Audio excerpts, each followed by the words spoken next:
All right, it is December 27th, and I am at the house of Sharon Pritchard on Stanhope Road in Dundalk. And Sharon, you recovered from the holidays? And Yes, we recovered from the holidays quite well. The house is still tore up, but other than that, we're recovering. all right. Tell me a little bit about where you grew up and how you started hearing about I Sparrows grew Point. up in Edgemere, so Bethlehem Steel's red dust was always a factor. The traffic was always a factor coming through Edgemere, and it was always a busy time because everybody worked for the point. You know, it was just what you did and what the neighbors did.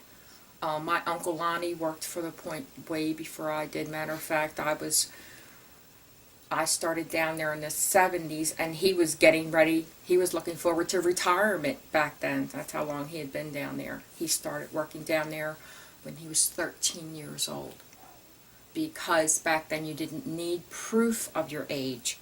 You just needed to look like you were eligible, and he was 6'4" at 13, so he started working. And he was a pipe fitter, so they naturally had a little heart attack when they realized when he was 21 how long he had been working down there, but by then the bosses didn't care. He was good.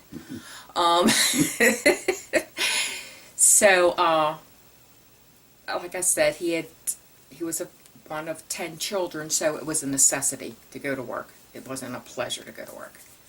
And, but he was a hearty eater.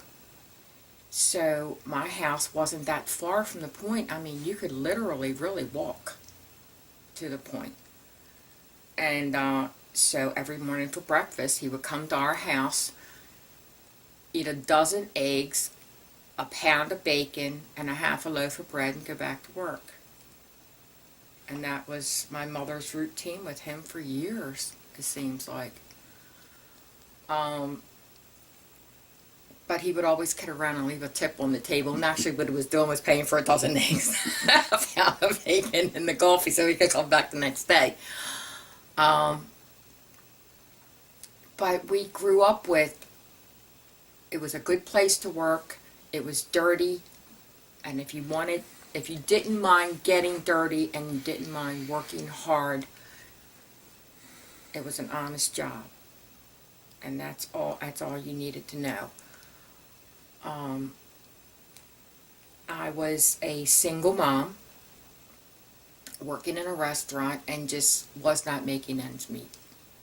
You know, I was living with my mother and my father. And so I decided, well, I need a better job. And I was working down on D Street in one of the restaurants. And the guys would come in, you know, at lunchtime, and the doctors would come in at lunchtime and order breakfast and lunch and all this sort of stuff. And they go, "Hey, Sharon, we're hiring." And I go, "Yeah." And they go, "Come on down, fill out an application." And I finally decided, well, it was a Friday, you know. I'm like, all right, I'll go down. So I went down, simple test, CCAT run type thing, you know. Went and saw the doc. He goes, "Oh yeah, you're like 5 pounds overweight." He goes, "That's not nothing." He goes, "Okay." And I go, "Okay, what?" And they go, "You start Monday." And I went, "What?" And they go, "Yeah, just wear a pair of dungarees, you know, a regular shirt, and come on down." And when was this? This was August the 20th of 1973. Okay. And so I went down, and they go, well, they sent me over to the rod and wire mill, which was my first experience working in a steel mill, which was great because the rod and wire mill was already used to women. So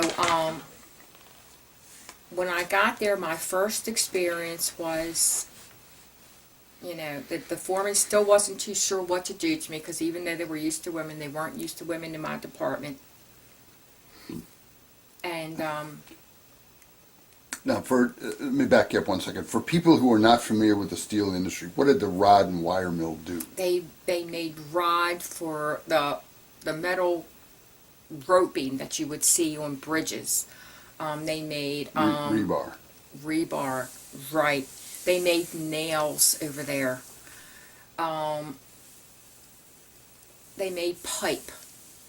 You know, different things like that there that's no longer around. The rod and wire mill went down, was torn apart years and years ago. And so they would get sheets of steel from the other part of the mill. Right. And then cut them up or burn them. Right. And it would go into, they would actually get bars. Okay. Not sheets of steel, bars of steel, and then pull it through different processes. Heat it and pull it. Heat it and pull it, Okay. and stretch it and make it into the size that was needed in other departments. We would go from, I can't even remember how to measure it anymore, but it would be huge steel cools, like I said, for bridges, or all the way down to the twine that you would buy in the stores now for just banding things. And we would galvanize it or Bethanize it, so it would be a coating on it, so it wouldn't rust. And it would go through a hot metal pot and then through acid tanks to where it was electric charged acid tanks. And it was a hot place to work, but it was a nice place to work. When I first got hired, they didn't have shoes for women. You know, metal shoes, safety shoes for women.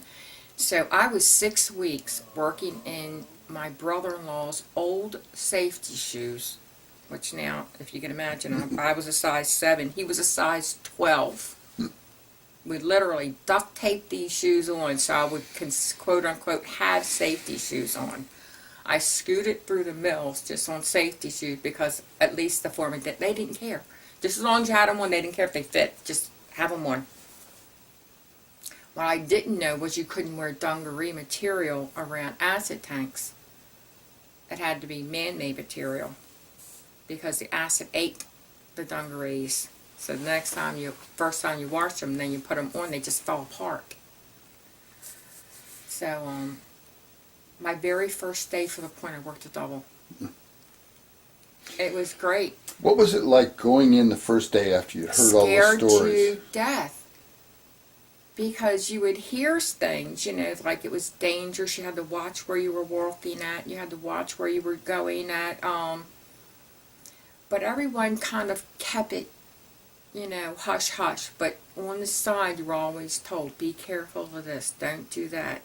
But there was always somebody looking out for your back. You know, if you didn't know, there was somebody there to go, hey, don't do that. And it was usually the other guys that were working, the ones with the missing fingers, the ones with the really bad burns. They would go, don't do that. And they'd pull you on the side and just talk to you real nice like. Now, and that was the first year or two. It was great. And then we went through a big layoff.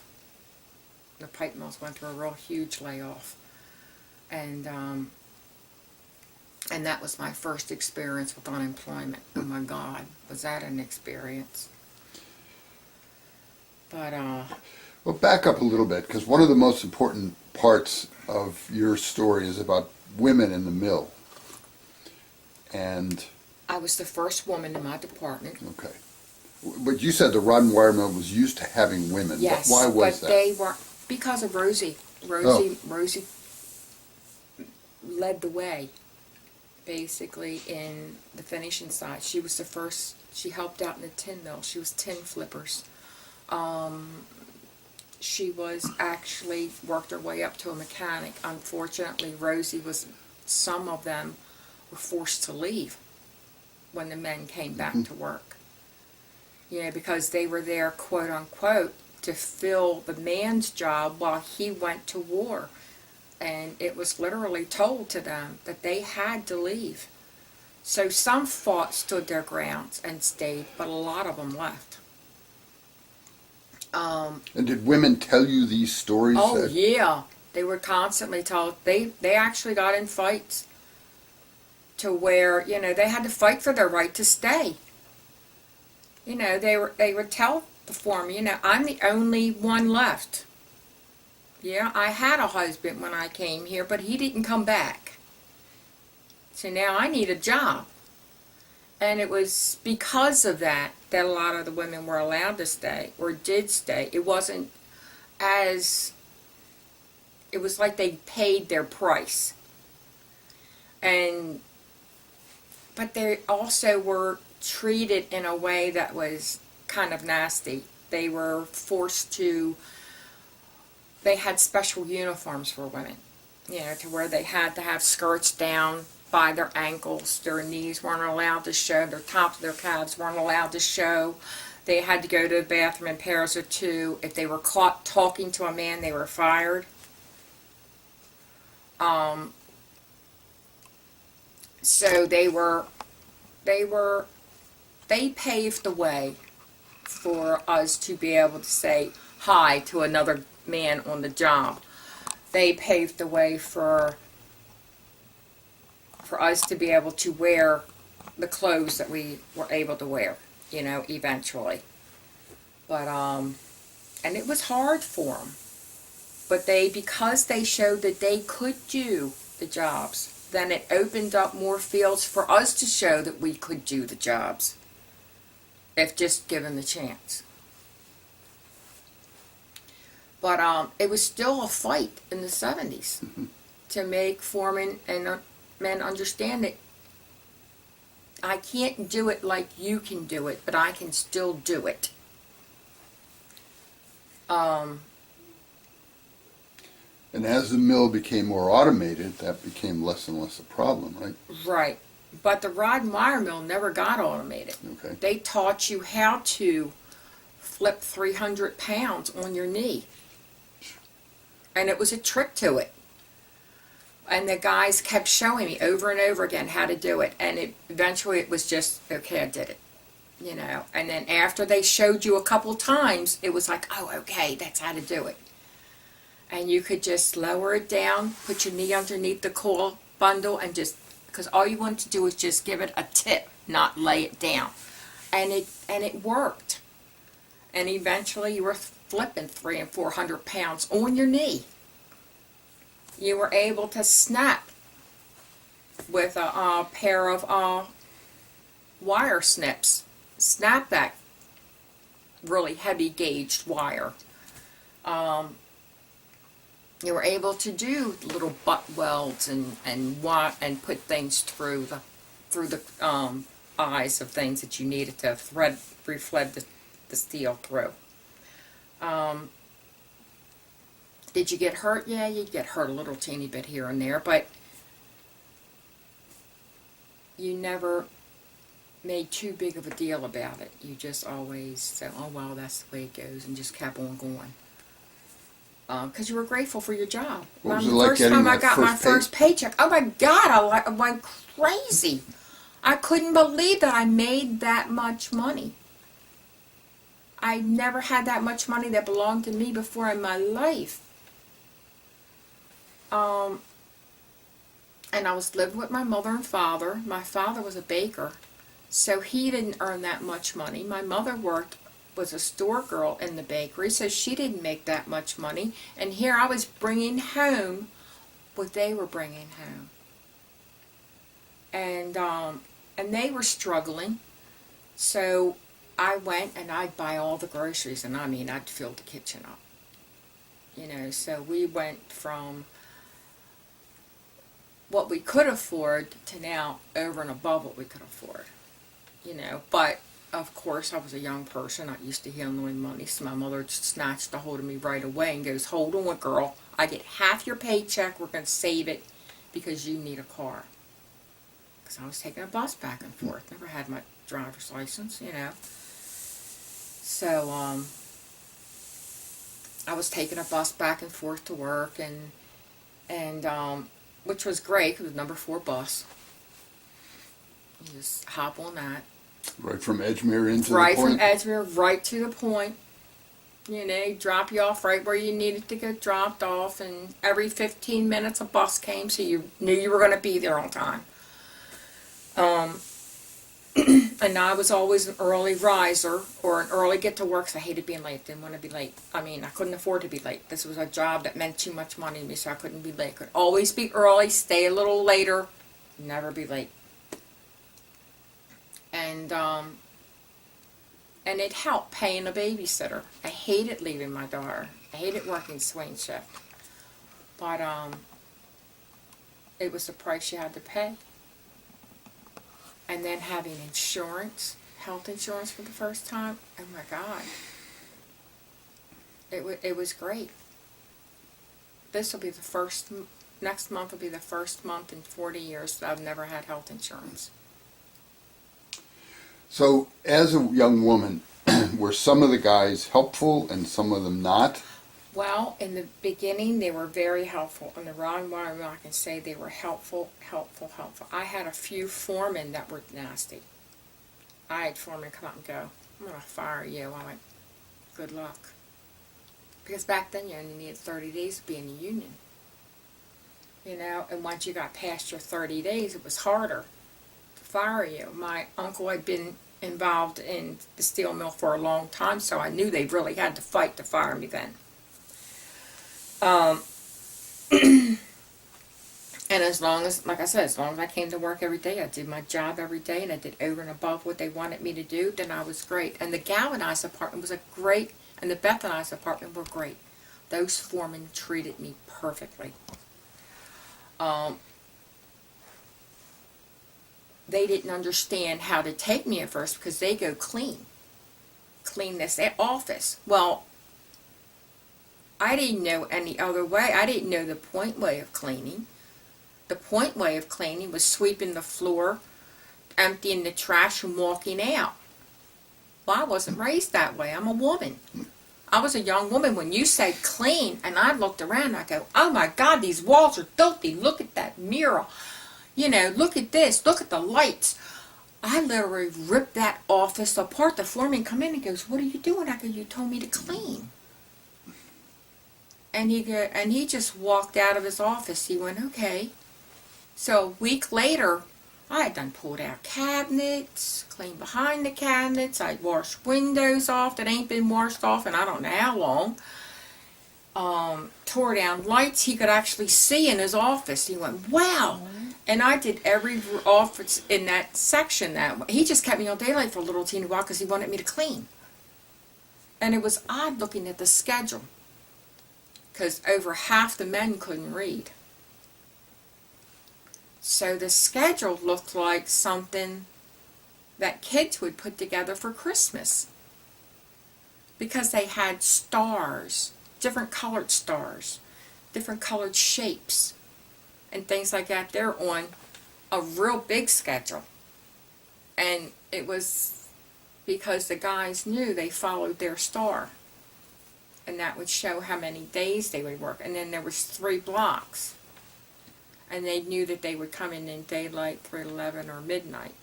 And that's how they knew their schedule, because they couldn't read their schedule. And then there was a different schedule, a smaller one, for the guys that could read. You know, but nobody was ever, they were never teased that they couldn't read. You know, it was just a fact, because there were so many people went down there to work that never read. Over half the schedule was you couldn't read. You know, and so it was never thought of anything. It was just a common thing. And it was strange when they sent me down somewhere to clean something. The foreman would come by in an hour and go, Sharon, stop. Not that much cleaning. You work here. You don't live here. And so they had to teach me how to clean the Bethlehem Steel way. And I used to feel guilty. I used to argue with the boss. That's not clean. And he goes, no, that's clean. Trust me. It's clean. So, And then during the layoff, I stayed laid off for like, I don't know, 3 months, and I couldn't stand it anymore. I needed to get back to work. Even though I was collecting halfway decent money on unemployment, I felt like it was charity. I had to get back to work. So I went back, and I believe it was somewhere around 1975 was when I was the first woman in the brick department. That's when I went to the primary side. Primary side was not used to women. And that's where the hard times hit. Okay. And for people who are not familiar with the steel industry, what is the primary side? The primary side is where they made the steel. That's where they took coal and coke and all that and whatever needed to go into steel and actually make the raw product. And women, on the most part, was kept away from that area. But they were only kept in the more structured area, which was the finishing side. So now women went over to the primary side. They went over into the labor gang. They went over into the brick department. They went and they started going into, they hadn't been into cranes yet, I don't believe. But I went into the brick department. And what does the brick department do? There was 1,500 of us. We relined everything. We relined the furnaces. We did brick jobs. We built buildings. We went to the coke ovens and relined the furnaces. We were relining acid tanks. If there was a brick, we were involved. We did all the blast furnaces, the open hearths, the soaking pits. We would actually go inside. There was over 500 different types of brick. And I don't remember how many different types of cement, we called it mud, there was. And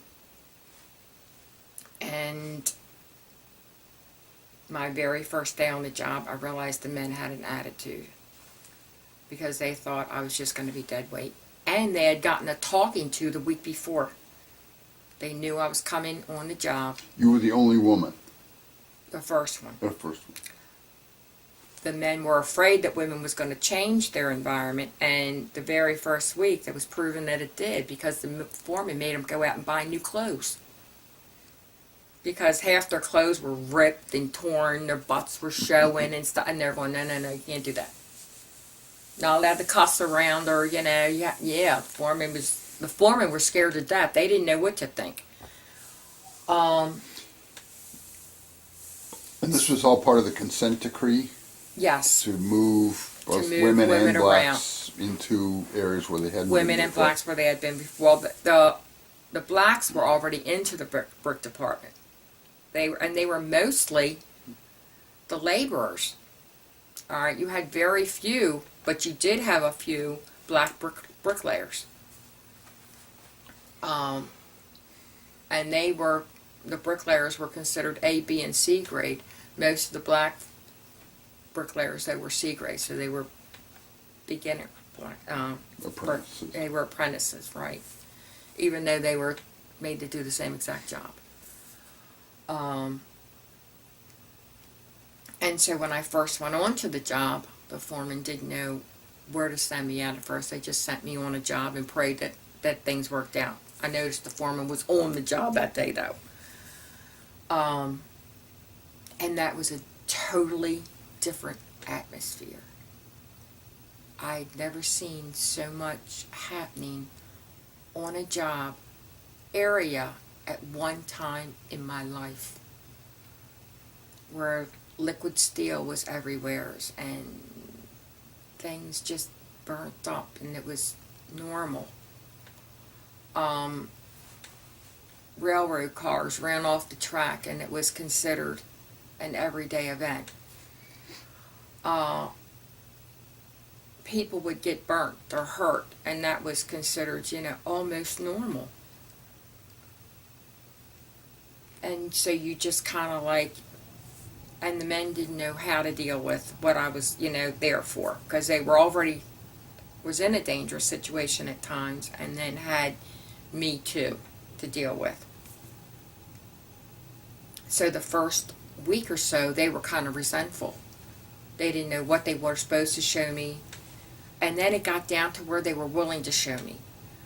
And then as soon as they realized that I wasn't afraid to get dirty, the biggest part was they realized that I had a sense of humor and could take a joke. And that won me over more than anything. You know, it was they could say something small around me, like, oh shit, and I didn't freak out. And the fact that I would say shit every now and then, but my face would turn blood red, and they just thought that was funny. Because I would get so embarrassed. And then they realized that I didn't mind going and go getting the coffee for them during coffee break. You know, so they finally had somebody that would run and go get their coffee for them, get their coffee break. Then they started looking at the positive things, me being on the job. All right, I didn't mind getting their coffee. I not only did my job, but I didn't like it when it got messy. So I was starting to clean up more than normal. I would call in advance, let them know in advance, hey, you're running low on this, should I get that? And they knew at the end of the day I was going home beat because I was trying to fit in. How did that affect you at home? You were still a single mother? Yes, I was still a single mother. It was hard because I wasn't around for my daughter for certain things. I didn't see her walking for the first time. Other family members had to see that. You know, got a chance to see that. I would come home and see what was going on. And because of me working down the point and working swing shift, I was actually served papers while I was at work. And said that I was out all night because I was working midnight shift. So that, and I didn't know I was given a set of papers. I was actually served on the job. And I was declared an unfit mother because I was out all night. Now, had you moved out of your parents' house by this time? I was living with my sister. Okay. Whose husband was best friends with my ex. And he was delivered the set of papers, which I didn't know nothing about. My sister didn't know nothing about. And while I was at work, they came and got my daughter. And that was the last time I saw her,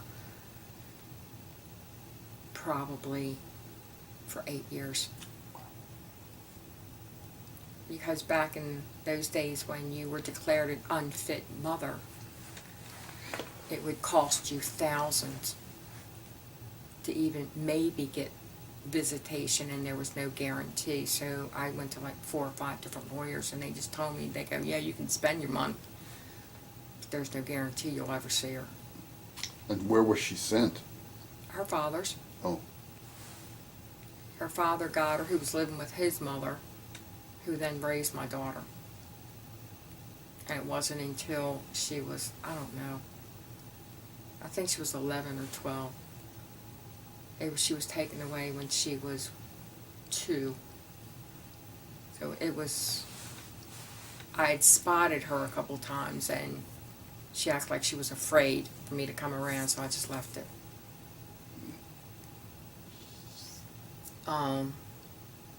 And that was the worst part of being a woman back then during working in a mill, was that the men enjoyed the paycheck, but there were still these boundaries and rules. You know, you're supposed to make sure the housework is all done. Dinner had to be on the table at 5 if you weren't there because you were working 3 to 11 shift, you know. So not all women went through marriages, but I was one of the ones that did. I've been married 4 times during my 40 years, just because you're not there to sleep when you're working midnight shift. You're not there to fix dinner when you're working 3 to 11.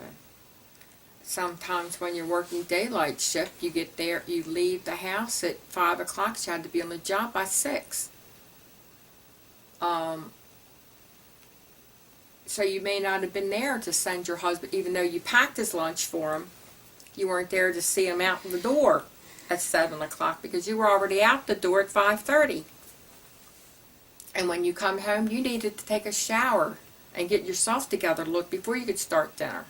So that meant they weren't eating till 6, which they wanted to eat at 5. So and then because you were able to have health insurance for the entire family, and because you were bringing home what sometimes your husband was bringing home, or more, then that would be a resentment. And the fact that you were the only woman and there was 1,500 men, it would be jealousy. So you couldn't even come home and talk about your job. You could talk about it with your sisters, and then they didn't even believe you half the time when you would say, yeah, boy, the furnace blew up today. And they're going, huh?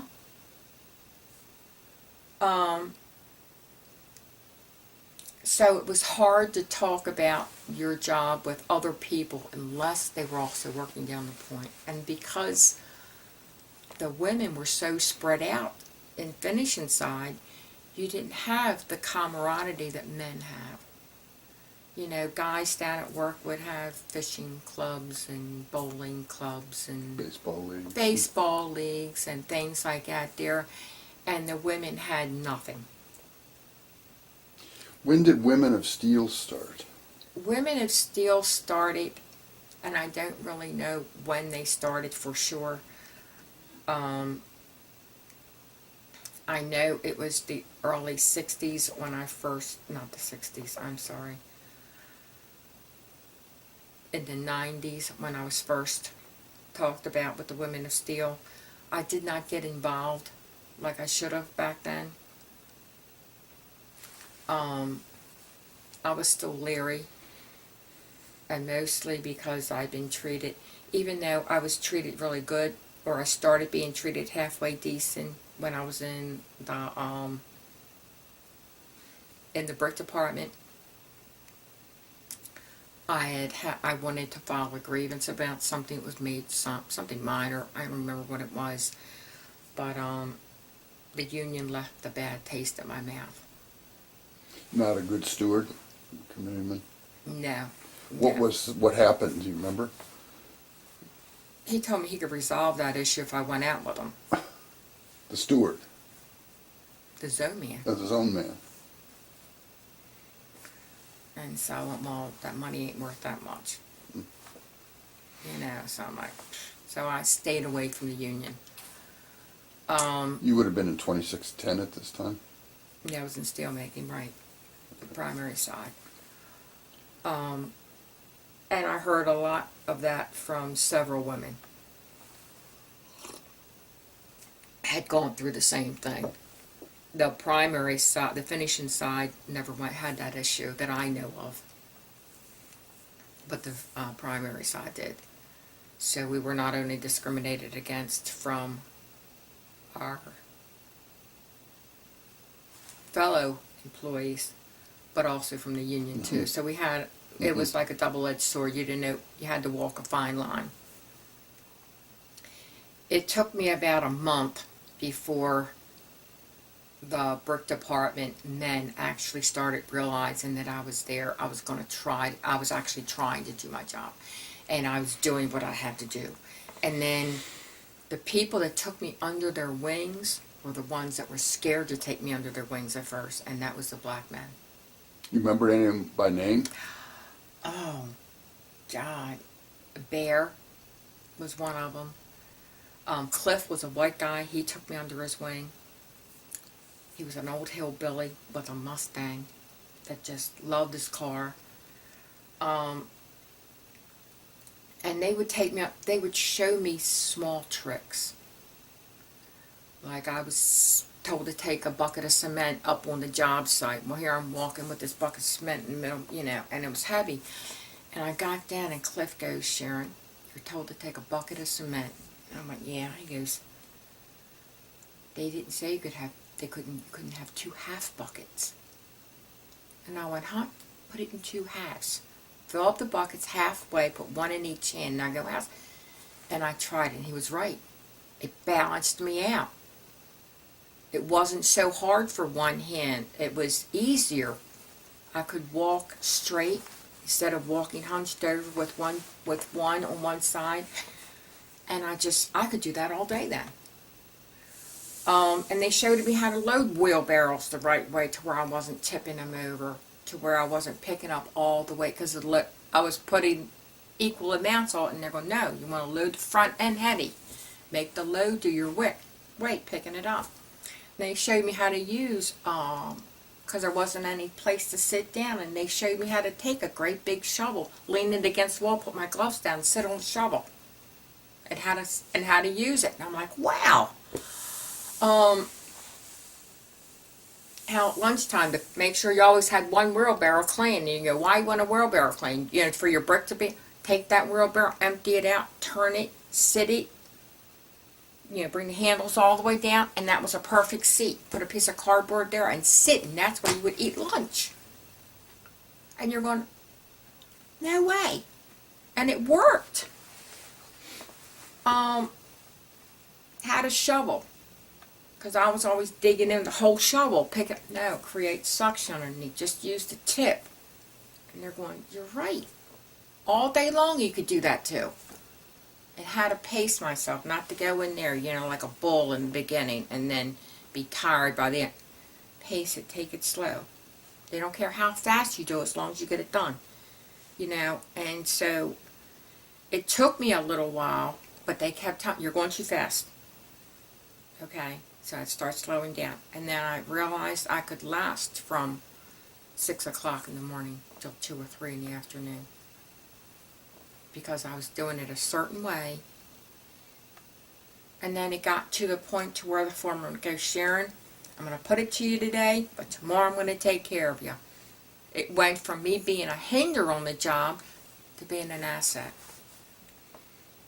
You know, so it was strange. The first they were scared to death, and then they were kind of like lenient, and then they were kind of like, okay, this'll work, you know. And when I started, and they started playing tricks on me, then I knew I was in the clique, you know, like sending me for left-handed shovels and telling me to. Hiding your gloves. Hiding my gloves. Tell me to go around and pick something up behind the furnace.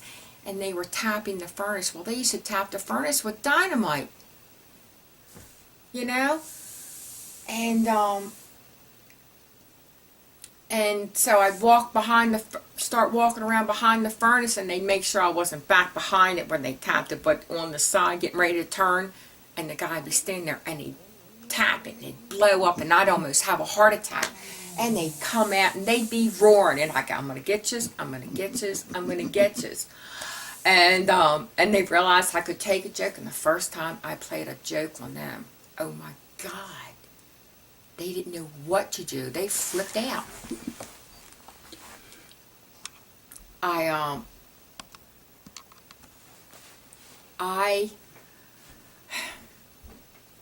Halter tops were out then.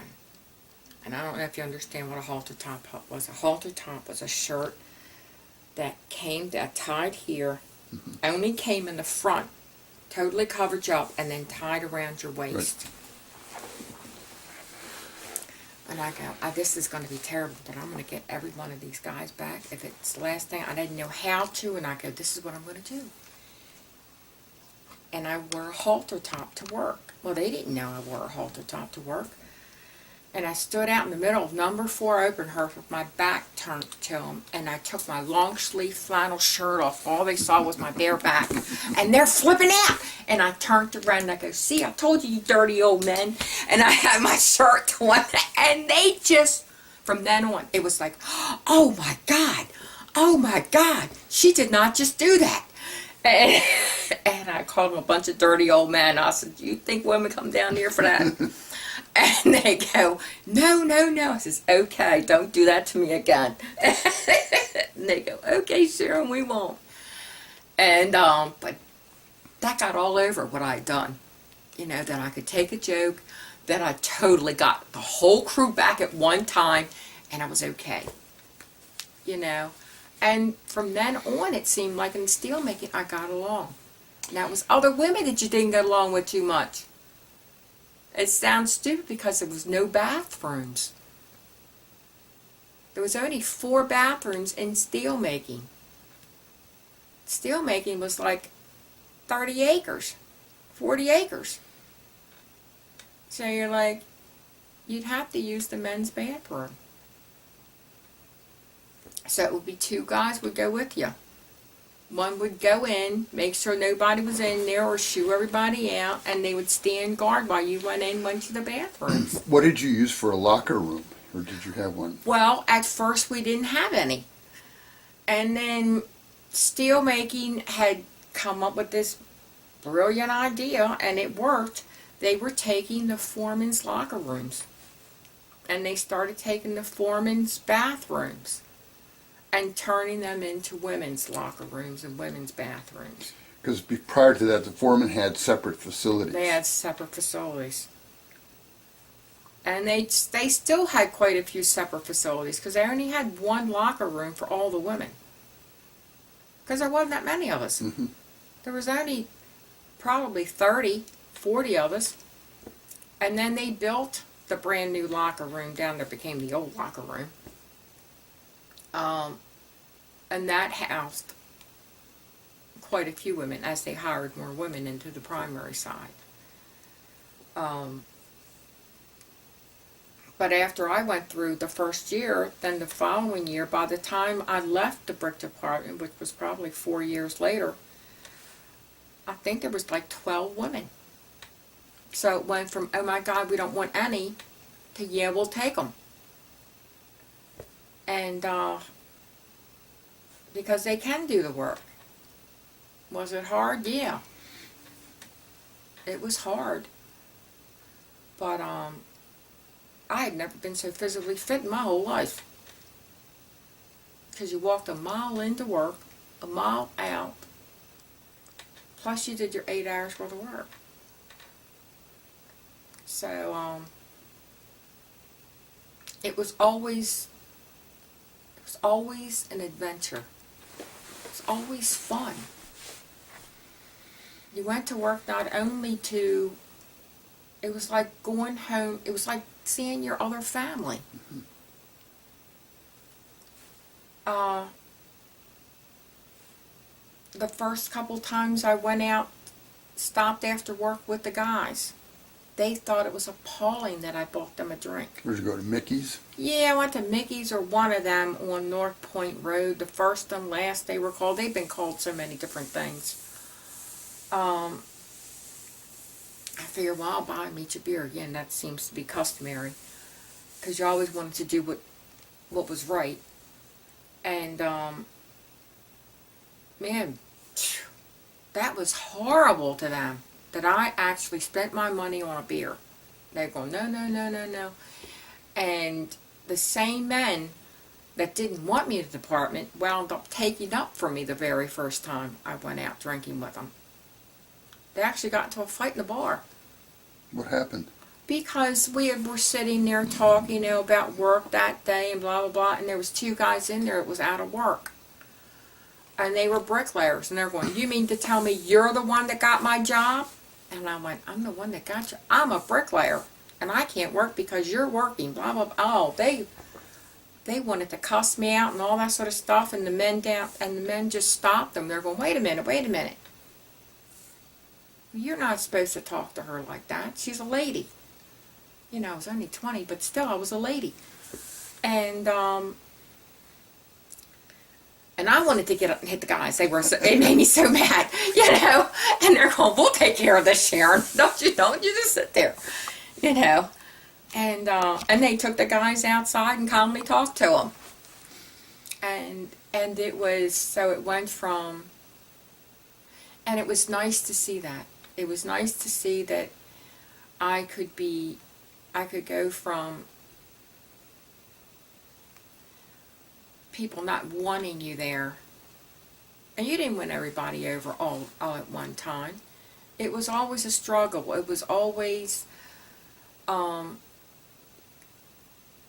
wasn't until you got to work with everyone that everyone realized that the other person wasn't lying. That, yeah, you would go out of your way. Yes, you would you wouldn't pick it up all the way. And Cliff, he was a hillbilly. He would laugh at me all the time, because he was one of the lead laborers. He would go there and set up jobs, and he would tell me to go get stuff he knew I couldn't handle right. You know, just to see me struggle the first 5 or 6 times, and then he'd sit there and he'd roar because I'd pick up an 80-pound bag of concrete and try to move it, and then the 5th 80-pound bag would win, and it would pull me over on the pile of bags, you know, and he'd sit there and laugh, and he goes, "I think the bag's winning, Sharon," you know, and I go, "Yeah, it is. Come get it," you know, and he'd walk over and get it and help me out a little bit, and then realize he'd tell me, you know, certain bags you're allowed to cut in half, Sharon. So, but there was always so much for you to learn. And, So did the company do any training for you officially, or was it all just on the job? On the job. They would have safety meetings here and there, because OSHA was also big back then. They had just gotten started. Was in the 70s. So they were trying to do little safety things, but they weren't very good at it. You would still do things that was unsafe. They would put railings up, but nobody would nail them down to the floor. So you'd see a safety railing there, and you'd touch it, and it'd fall 4 stories. You know, so you're like, well, you learn not to lean against safety railings. The guys would teach you about them pulling scrap in number 4 Oberhearth. When they'd sound the whistle, get out of the way, just stop whatever you're doing and go inside, because if the cable snapped, it would cut you in half.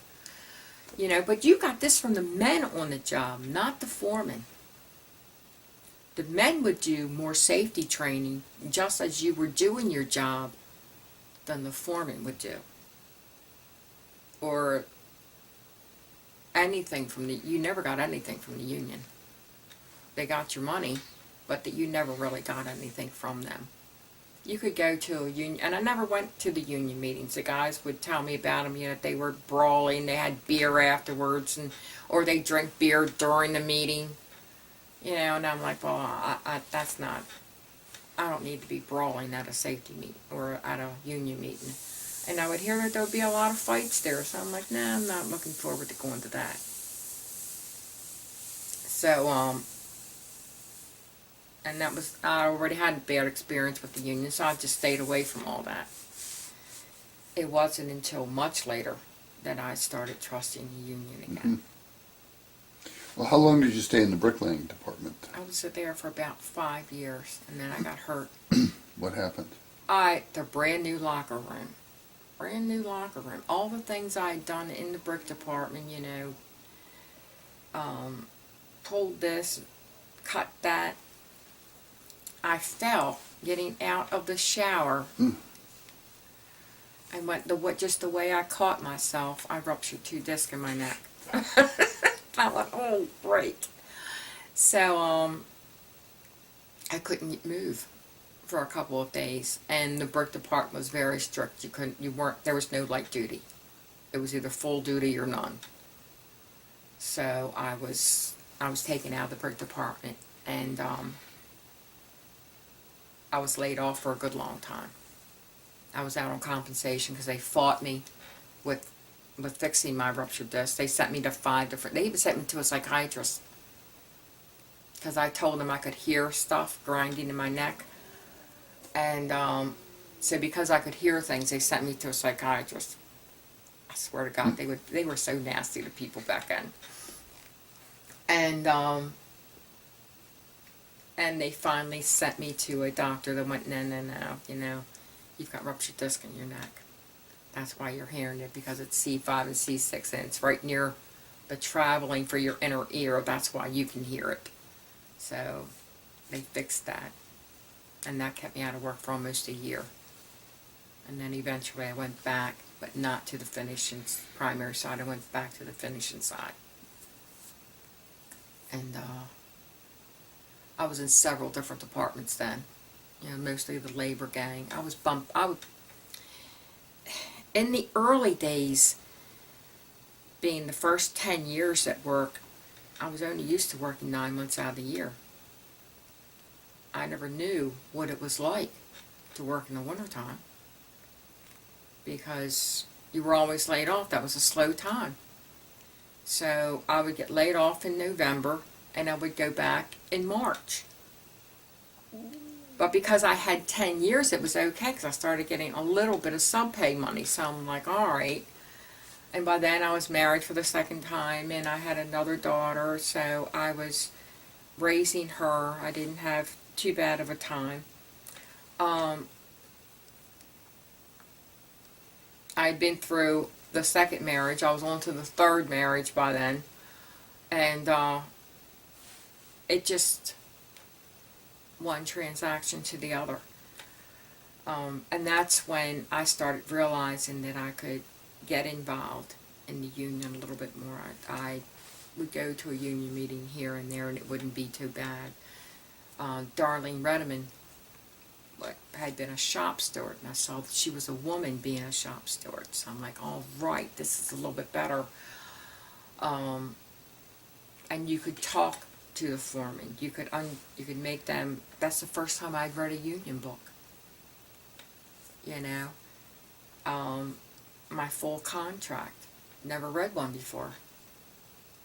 So I started realizing what could and couldn't happen. And this would have been the early to mid 80s. Yes. Now, were there ever men who were really encouraging to you that you remember, kind of mentored you as a union person? Or was someone like Darlene that really... Darlene, John Seary helped. He was learning to be a shop steward. He was going through labor studies back then. So I saw him struggling, going through things. Who else? He's up at International right now. Oh my gosh, I can't think of his name right this minute.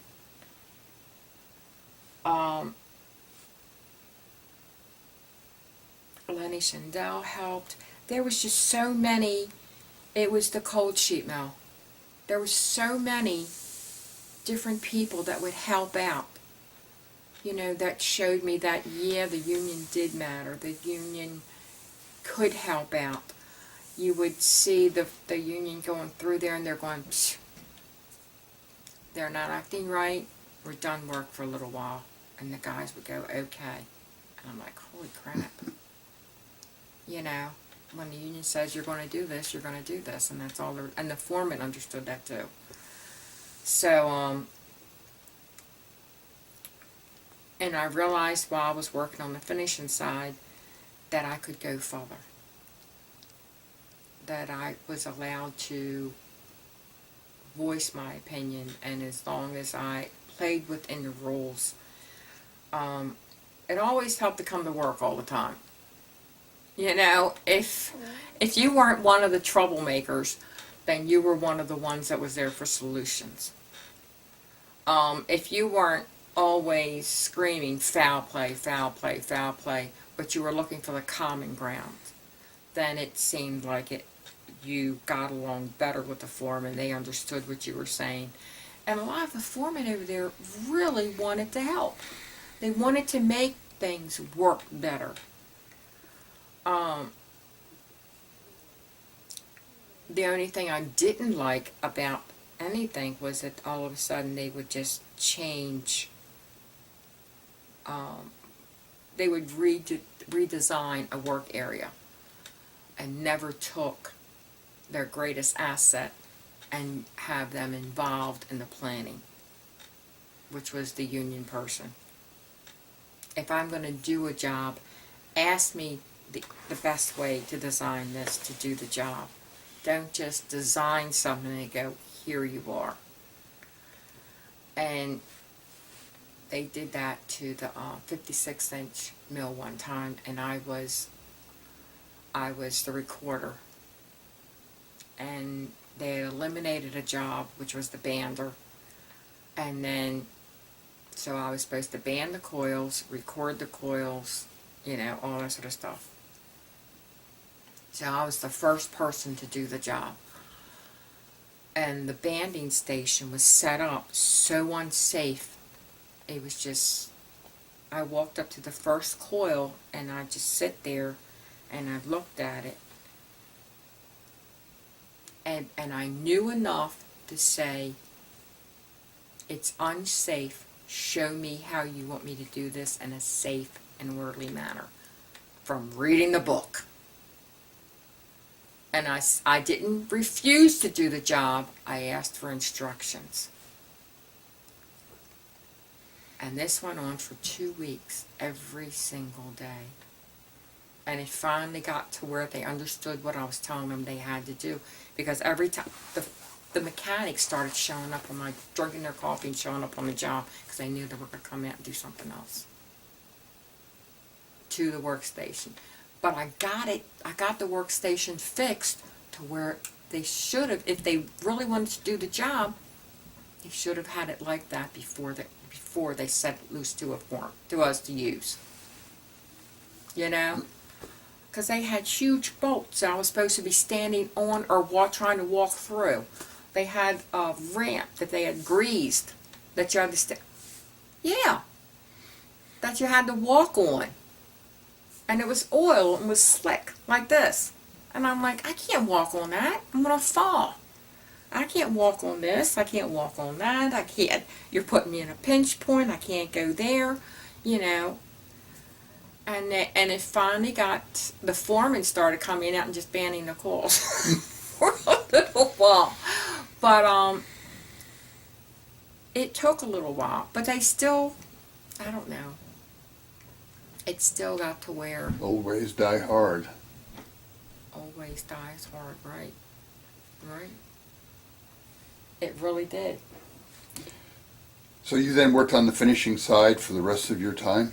No. Oh, well, tell us. But the finishing side, I went to the finishing... I was able to do different jobs in the finishing side. I was a bander there.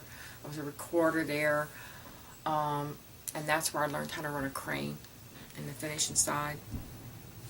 I ran all the cranes. Was privileged enough to run all the cranes. I was the first woman to be what they call an A-man over there. It was great doing the things for the first time being a woman. And I was able to do that with a couple different jobs.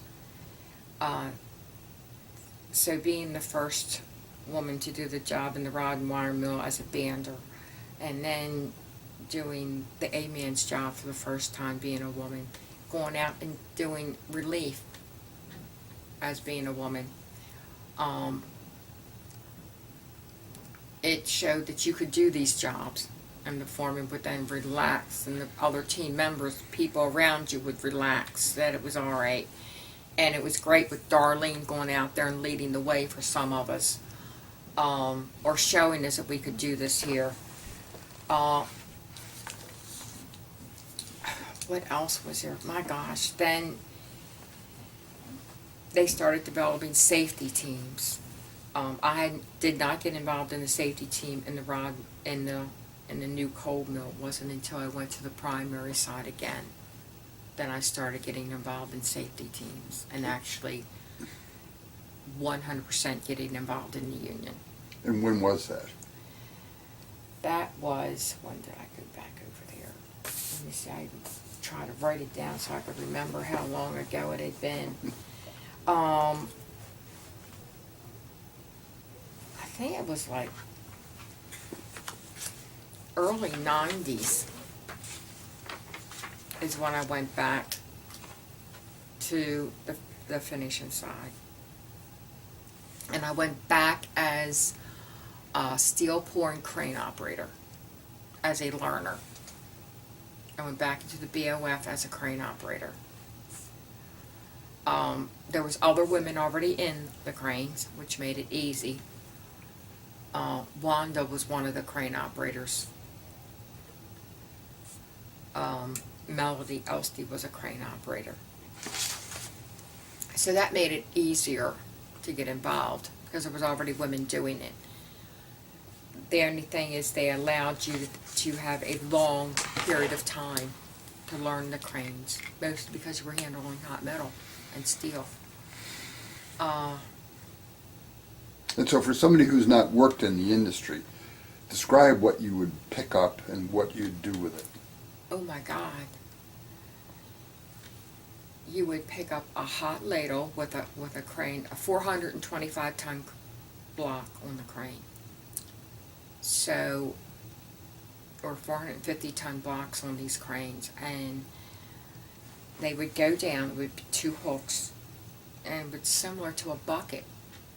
And the back end would have another handle that a small 75 ton block or a 50 ton block would come down and pick up. And you would take this ladle and use the 50 or 75 pound block and tilt it till the steel would come out into the BOF, into a vessel, or once you got back in the back end, then you would take them down to the caster. But it's incredibly skilled and delicate work Yes. to tip that just right. To tip it just right, because you had to make sure it all went into the furnace. You would take railroad cars of scrap and pour in first, because that would be the damper. That's what your hot metal would pour onto, because hot metal going right into a furnace would eat the brick. So you had to pour scrap first as a buffer for the hot metal going in. And that would be anywhere from 120,000 pounds of scrap to 200,000 pounds of scrap going in. And then 200 and some thousand pounds of metal would go in. So your finished product, or 300,000 pounds, your finished product would weigh anywhere from 540,000 pounds to 600,000 pounds in the ladle. That's not counting the ladle. An empty ladle would weigh 225,000 pounds. So that's the lifting capacity of these cranes. And it would. And they were all overhead cranes. They're all overhead. So you spent the whole shift up in the cab. The whole shift in the cab. Yes. They were the only cranes that was air conditioned during the winter time, and you had to have it. You had bulletproof, heat-resistant glass, and you ran air conditioners in the winter, because the crane windows would get so hot you couldn't even touch them.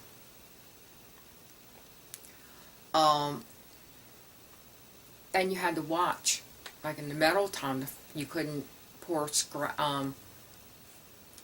you couldn't pour wet scrap into a furnace and then pour metal on it right away. It would blow up. So the scrap had to be dried. So they would rock the furnace and dry out all the scrap, and then you could put it on. That was probably the 3rd time I was almost killed down the point. Tell us about that. It was Christmas morning. Going in, because you always made sure you went in for your buddy on Christmas. You know, you couldn't go in. And that was the only time the communication wasn't really spread real well, because everybody was anxious to get out. You know.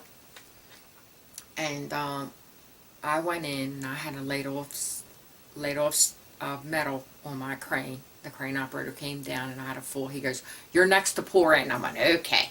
And the guy next to me had the scrap, and he put the scrap in the furnace, and he drove down the end of the mill, and I lined up right away, because the furnace was tilted in the angle how it was that we were supposed to be pouring into. So, and I went to pour the metal in. Well, we didn't realize that they hadn't slagged out the furnace. And slagging out the furnace means that the heat prior to that hadn't been completed. They had tapped the furnace out, they had taken all the good metal out, steel out, but they had left the aftermath, the scrap, actually, which is called slag, still in the furnace. And usually what would happen is they would clean the slag out before they They'd would dump make it the into slag bowls, right, and then the furnace would be set up and would be ready for us.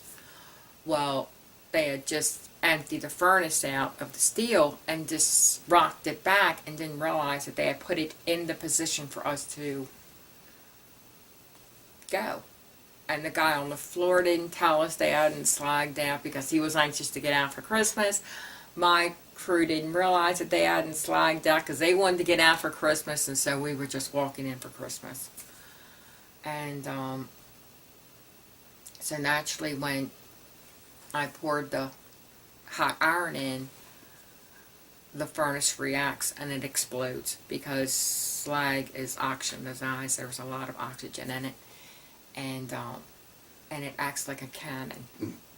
It's just a huge cannon, and so it totally engulfed my crane in steel and slag and fire. And you don't even have time to react. You just have time to not even go, oh shit. It's like after it's all over with, you go, what? And the ladle, thank God, had taken most of the blast. 2 guys on the floor did get hurt. They were burnt. And but my crane was all on fire. My windows were totally disasters, and I was done. I was shaking all over. But I had been trained enough to where I knew if at any time you can't pour something, you just lower it down easy and bring it back to you and just get on the intercom and go, the foreman just started hollering up, Sharon, are you okay, you okay, you okay? And I'm going, the crane's on fire, the crane's on fire. I mean, the ladle was on fire, all my cables were burning, and they're going, set the ladle down, because if you run the ladle, it'll be running the cables through the shiv wheel, put the fire out. So that's what you had to do, you had to put the fire out. And so I had guys running on top of the crane to put fires out, and they go, park the crane and come down. Just park the crane and come down. So I went downstairs. They sent somebody up. How do you get out of the crane? There was a landing. You take the crane over to a designated area in steel making, and then you just started coming, and you just walk off the back of it, really. And guys had started coming up to get me out of the crane to make sure I was okay, and I was done for the day. But I didn't leave. The foreman go, you're not leaving. This is double time and a half. You're just going to sit here all day and drink coffee with us. And I went, okay. The foreman shut my crane down because it had been burning, and sent the mechanics, electrical people, and the crane crew up on top of it, checked the whole crane out, make sure it was okay. And one of my windows had to be changed.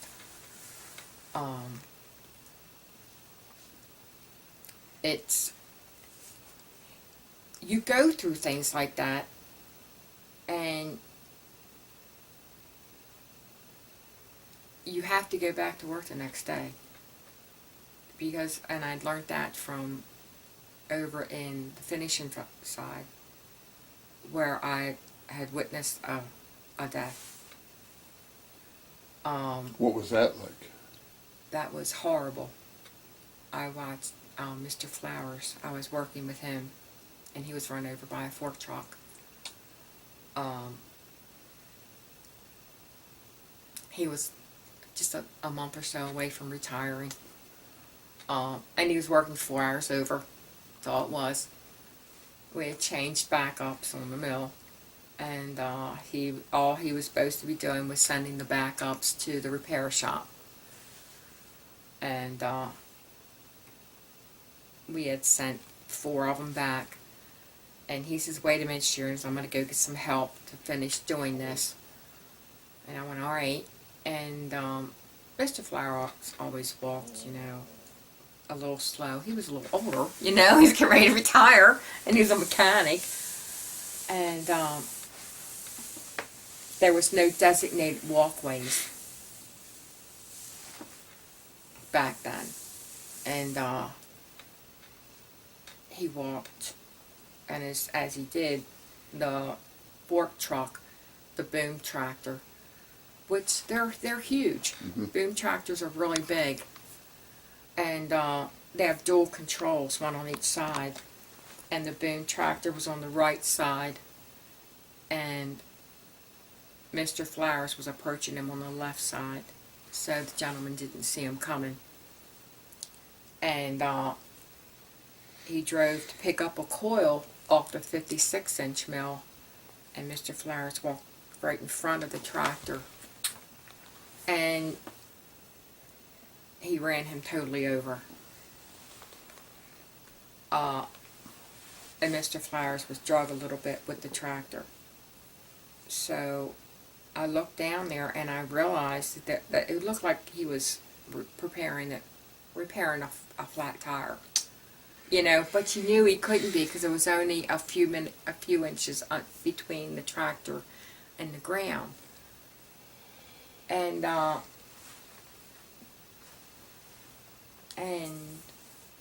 it took a few minutes for the reality to set in. And then after the reality sets in, then you're just a total mess. The guys, everyone was sent home. The job was shut down. Both mills were sent home, and grief counselors were called in right away. It's kind of terrible when Bethlehem still has a routine. They did it enough.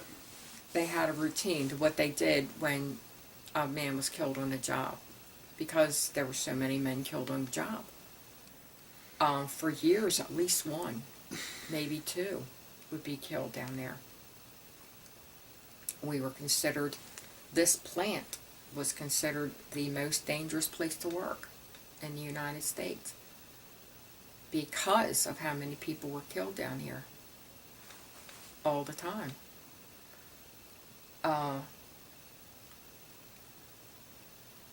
It was a yearly event, but it was almost an acceptable event.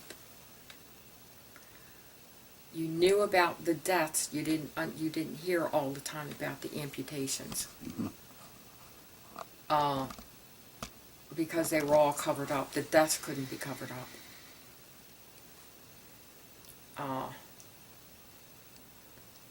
I lost 3 days from that one. I couldn't go back. And then they sent another crane operator to sit with me while I, my first couple days on the job. They used my crane to pick the boom tractor off of Mr. Flowers, because I had the heavy duty crane. I couldn't do it. The relief crane operator did. And Scott, he picked it up, and I couldn't. He said he hadn't seen anything that bad since Vietnam. He was just, he couldn't believe it either. He couldn't go to work the next day.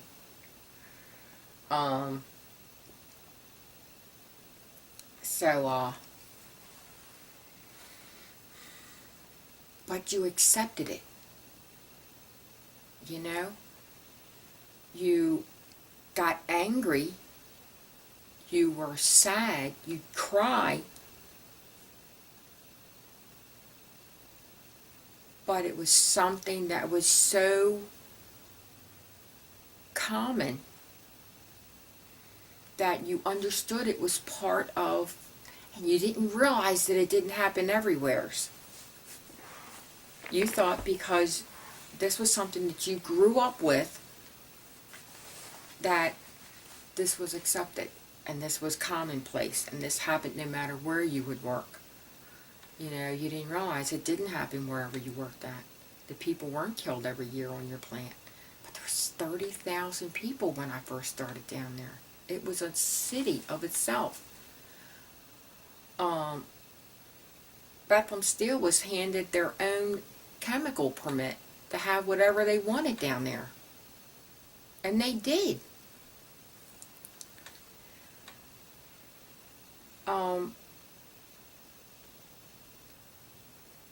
It was just, I don't know how to explain it to people unless you've lived through or you've experienced Bethlehem Steel, growing up with Bethlehem Steel and seeing the changes down there.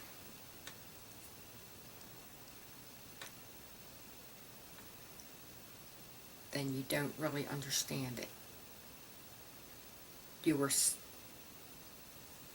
And yet you looked forward to every day of going to work. Unbelievable. You know, because you knew the people that I knew some of these people at work more than I know my own family. And that's just because you were with them all the time. Some weeks I would go without seeing my family because I'd be on 3 to 11 at midnight. I'd see them. You know. Let's talk about Women of Steel. Oh, when I first got really involved with the Women of Steel, it was, let me think, it was around 2009 or 2010 is when we got started with the Women of Steel, when I first really got involved in it. Not 2009, that's just 4 years ago. Oh, I'm sorry. I've been involved probably with it for 11 or 12 years, 100%. We 2000, somewhere around 2000. Kathy Garrison was given the Women of Steel. I was a shop steward then. And Jeff Exum was his own man. In what department were you working in? I was in steel making. And I was the first woman shop steward in steel making. How did you feel when you ran for steward? Oh, it was different. What were you doing on the steel side? I was a crane operator. I was a crane operator back then. And I figured, well, I'll run for shop steward. Because the cranes weren't really represented. We had a lot of issues. Our schedules were so screwed up all the time. And I figured, well, I'll run. You know, I didn't mind voicing my opinion or talking to foremen and going down and going, hey, this, you know, looking out for other people's schedule. I'm like, you know, that's not right how you got this person's schedule. That they shouldn't be scheduled. So I'm like, well, you know, I'm mouthy. I might as well get involved. And I'd helped the zone man. I believed he was a good zone man at the time. Who was that, Jeff? John. Oh my God. It's terrible when you get old. You can't remember names. Anyhow, he got involved. Jeff Exum was running as a shop steward at the time. And so it was me, Jeff, and a few other people were running, and I won. I couldn't believe it. I just go around and talk to the people. I'm going, look, I'm going to run for shop steward. I'm going to represent the crane department. And they're going, well, okay, we need that. And I'd call a meeting, you know, of just the crane department, hear their issues, and while I was campaigning, you know, if I'm going to start dealing with your issues, I need to know them all. And lo and behold, I won. And they go, how you feel, Sharon? You know, the first girl to do that's over here. And I'm like, great. You know, that's great. It just shows progress. You know, that somebody would, you got a whole $35 for being a shop, and you worked your butt off. I mean, you'd go in, people would have issues 24/7. You'd work 30 or 40 hours a week just being a shop steward for a whole 30, and that was before taxes. Took taxes out of it, you know, and union dues. You're like, oh my gosh, come on. But I realized what all I could do. You know, I set up with, at the time, George Molan had the crane department. And he and I went upstairs and we hashed out call-in procedures, crane rights, what all we were supposed to be doing with the department, how you were supposed to be scheduling people, where their seniority actually placed them, the right procedures for training, where you should go to first, you know, and then I'd take it back to the crane department to go, hey, how's this? I got all your issues that you wanted. And they loved it. So I'm like, you know, I can do this. I could sit down and hash out people's problems and go forward with them. And then I realized that then they decided they wanted someone for the Women of Steel, to run the Women of Steel. And so a couple of people's names were hashed out, and I brought up Kathy Garrison, because working through as a shop steward, I noticed how she had been there for a long time. She understood steel making, and if she, you know, and she was respected in where she had been working at. So I'm like, well, she would be great. And as being a union representative, I had no idea how important it was for you to get more people involved in the union. That was part of my job, as bringing people into the union, getting them involved with the union, and spreading good cheer. And the Women of Steel, that's part of the job that we were supposed to do. And I'm, well, okay, we'll do that. And so Kathy got involved. And then there was Kathy Hamilton and Addie and Paula Adkins and Lettice Sims, and the list just started growing. And there wasn't many women that were involved, but the ones that were involved were active. There was only 10 of us total. And we met once a month. The union provided us with lunch. Kathy got a little expense accounts. You could buy, you know, cold cuts or subs for us or whatnot. And then we'd start planning our activities.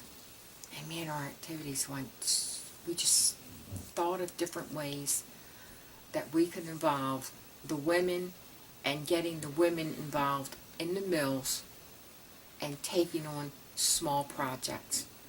And at first we just started gate collections for like other unions that were in trouble, disaster relief for a union, women's issues. And then we started with the Halloween party. Somebody came up with an issue, you know, let's raise big money for an outfit. And our first project was the House of Ruth. We'll raise money and we'll give to the House of Ruth. Well, there was a carpenter that his daughter went through the House of Ruth. And he says he was so grateful for what the House of Ruth had done for her that he made, because that's what we raffled off, was a coffin of cheer. Alright, he made these miniature coffins like this here so we could use, because it was Halloween. He made these miniature coffins with lids that were so heavy by themselves, but they were so well made. I don't know what people are doing with these coffins, but they will never go bad. And we filled it with all kinds of booze and stuff like that there. And we set it down Robbie's and they were a great help. They really was. And we'd sell these raffle tickets. We took pictures of it, and we'd have it throughout the mill, that we were doing these things. And we interviewed live bands, and all the girls got together, and we got the Union Hall, and the Union Hall gave us the beer for nothing. They gave us the hall for nothing. And they printed the tickets for us for nothing. And because we were, as being a woman of steel, we're a subsidiary of the women of it, but we're not allowed to have our own money. It all has to be the union's money. And we have to work under the umbrella of the union. And we're not allowed to make a profit. So whatever we bring in, we've got to send back out again, or turn back over, or earmark it for the women of steel for our next project. And we made over $5,000 on that dance. It turned out great. And we handed that check to the House of Ruth. And it turned out to be so great. That's when the guys down at work really started noticing us, I think. Was realizing that we weren't there just to... The guys didn't understand the women of steel at first. They didn't know. They thought we were... I don't know what they thought. But they didn't want to support us at first.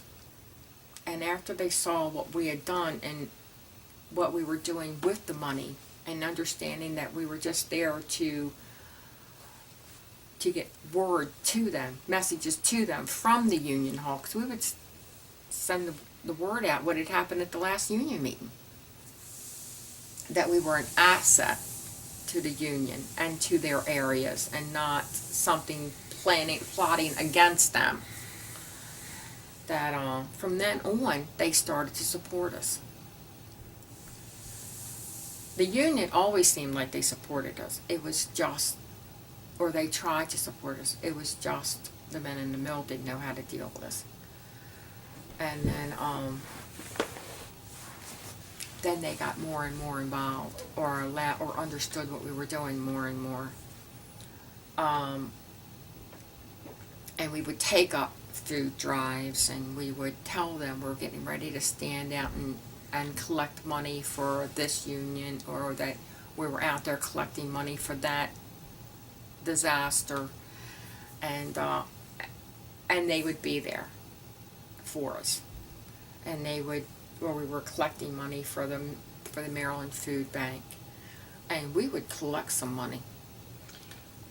Were there women's issues still in the plant that you had to deal with? Yes, but not as bad as it was when I was there. You were still coming up with guys who were asking women out, unfavorably. But the women of steel also reached out and grabbed women that never got involved in anything and sent them away to schools for harassment training, for the Women of Steel training. Even if they never came to another Women of Steel meeting, they walked away with the knowledge that they did not have to put up with that kind of stuff, that they were allowed to have peace of mind, that they didn't have to take harassment from the foreman. And every year we would send 10 or 15 women away for special training to Blacksburg. And because we got involved and we sought out the women as the Women of Steel, we made the women at work more understanding and more stand up for themselves, and felt more at ease and more protected.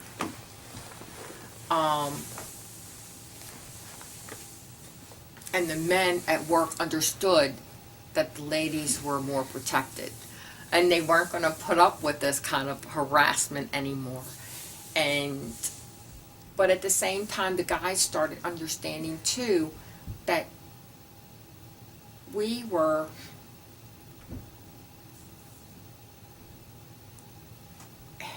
how can I say this?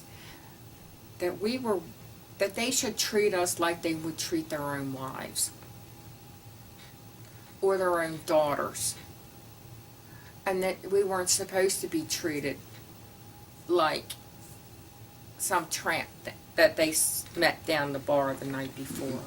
That we were to be treated with respect. But at the same tone, the women should treat the guys with respect. Because that's what we were trying to teach. What comes around goes around. You show respect to the men, and if they don't show respect to you, then you come back and you tell us, and we will see to it that they show respect. But you've got to be respectful as well. And do your job. You're here to earn a paycheck, not be given one. And these lessons, they were hard at first. But near the end, it had become easier. Near the end, right near the end of being shut down, there was only one place down the point that women weren't allowed. Just one place, and that was the caster floor. Outside that, women were everywhere. And why were they not allowed in the caster floor? The caster floor was where you needed brute strength, truly brute strength. You got up close and personal with steel.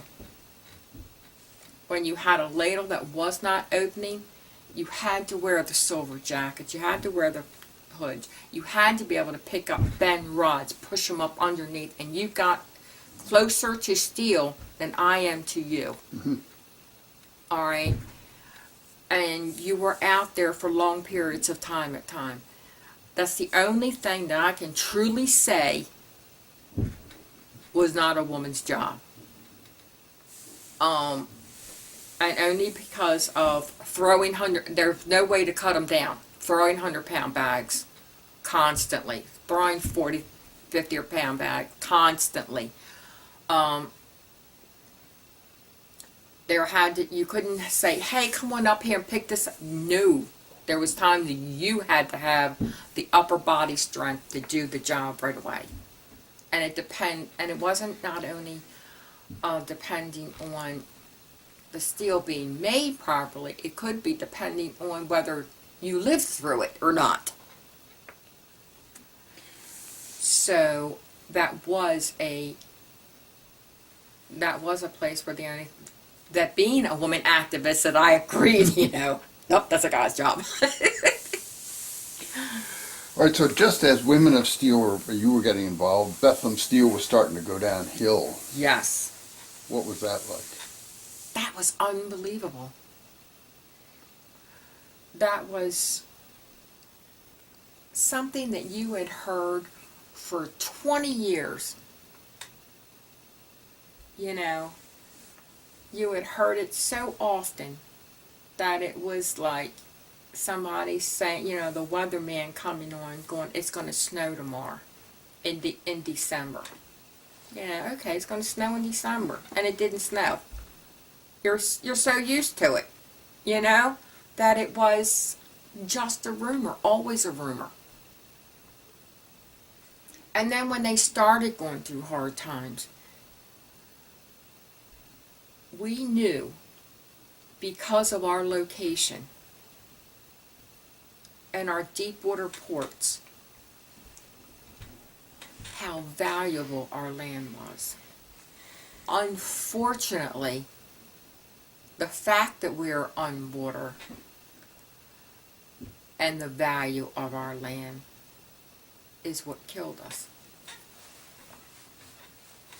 What we thought was our greatest asset turned out to be what's killing us, what killed us in the end. Because the county wants the land for other stuff? The county wanted us. They wanted our deep water ports for the Port of Baltimore. And they told us that. Who told you that? Do you remember when? After Middle bought us. And I believe that's why Middle was forced to sell us. Because Middle was going to make us work. He had the money, he had the assets, we were going to work. That plant was going to succeed. And our mayor is the one that said he wanted our ports. And he's the one that told us when Middle had us that he wanted them ports. And he's got them. What was it like from Bethlehem Steel to ISG? To ISG, we thought, you know, when we were first had Bethlehem Steel, there was 32 different job classes. You know, everyone knew the next step up, you had to earn it. You had to earn it. And then ISG wanted to simplify things, but he gave you a bonus, you know, for just saying 5 job classes, and he made sure that, so at first it didn't seem like it was a bad deal. You know, he gave you bonus checks twice, and we got Wilbur Ross or Steve Miller. Yes. And so at first it was like, wow, we really got sold. It was, but then he treated us so well, you didn't mind being sold. You thought this was an upgrade from what it was before. The foreman didn't even seem to mind so much. And then when he said he was going to sell us, it was like a betrayal. You're like, why? We're doing so well. We're making you so much money. Why are you selling us? And we didn't realize that he was just coming in, raping us behind our back, giving us some money, you know, to hide it up, and then selling us to Middle. Dumping the pension fund. Dumping the pension fund, retirees, yes. Cut off their insurance. Cut off everything. I mean, it was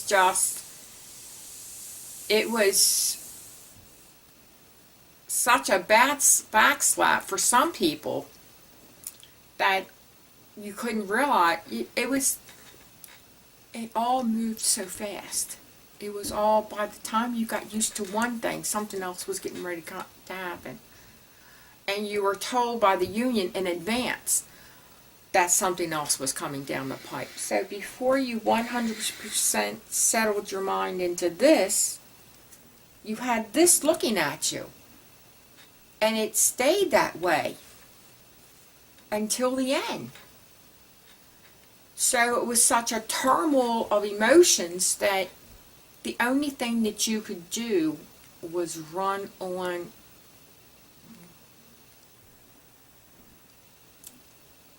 I don't know, you're used to getting up every morning at 6 o'clock and you're used to going to work every day. And that's what you just started running on. You didn't run on, was there going to be a future? Because when Bethlehem Steel went under and ISG took over, I was 9 months from being able to retire. And that was ripped out. That's the 30 and out that was in the contract. Right, Basic the 30 Steel. and out. You know, which, come to find out later on, was a blessing in a way, because at least I was able to stay longer to work. And the 30 and out, I'd have been out of insurance. You know, so then you just went on, okay, I can't retire now. I won't have insurance if I would have retired, so you count yourself blessings with that. But at the same time, you're going, okay, what's the future going to hold? Well, you kept thinking that your future was going to be better because the union kept telling you it's going to get better, it's going to get better. And don't worry about it. This company's going to treat us well. This company's got this much money, and this company's got that much money. It'll be all right. You know, so you kept thinking it's going to be all right.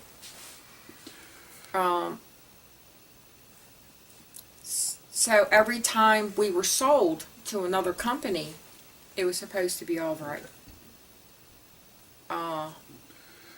We're about running out of battery here. Okay. One of the questions is, if you had to do it over, would you? Yes. Yeah. There's no way.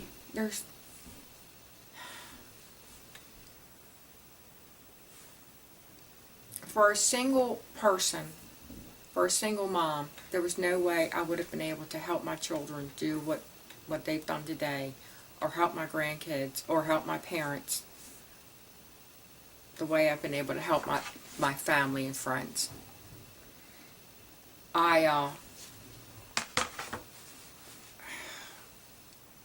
There's just,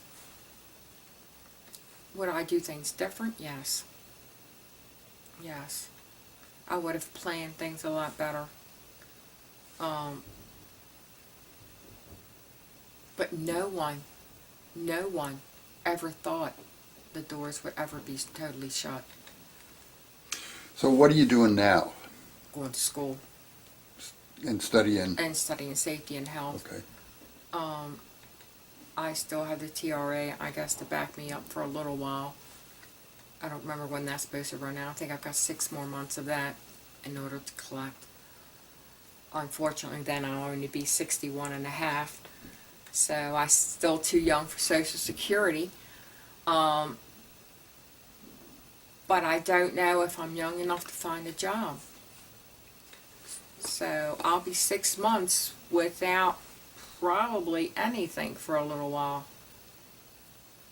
I'm not too sure how that's going to work out yet.